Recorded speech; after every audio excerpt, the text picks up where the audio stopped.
Hello everyone, আশা করি সকলে ভালো আছেন। আজকে 2024-এর স্বাধীনতা নিয়ে কিছু কথা বলবো।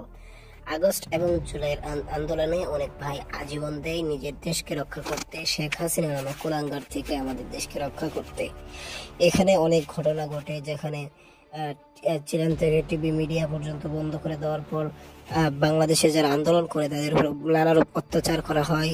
কারেন্ট, বিদ্যুৎ সবকিছু বন্ধ করে দেওয়ার পর তাদের উপর নানারূপ অত্যাচার করা হয়। বিমান দিয়ে একজন শিশু বাচ্চাকে হত্যা করা হয়েছে, অনেকদেরকে পিটিয়ে পিটিয়ে হত্যা করা হয়েছে, অনেকে গুলি করে হত্যা করা হয়েছে, পাখির মতো মেরেছে এই জালেম শেখ হাসিনা। এই বদমাইশটাকে জুতার পিটা না করা পর্যন্ত আমাদের শান্তি হবে না। আমাদেরকে এই ইতিহাস আমরা কখনো ভুলতে পারবো না।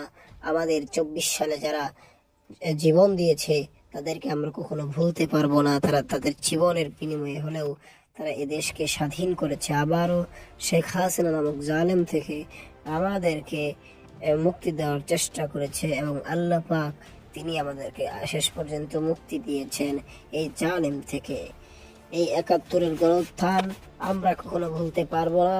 যারা জীবন দিয়েছে তারা তারা আল্লাহ পাক তাদেরকে উচ্চ মাকাম দান করুক, এবং যারা বেঁচে এসেছে, গাজী হয়েছে, তারা সব আল্লাহ তাআলা তাদেরকে সম্মানিত দান করুক এবং সকলকে সফলতা করে।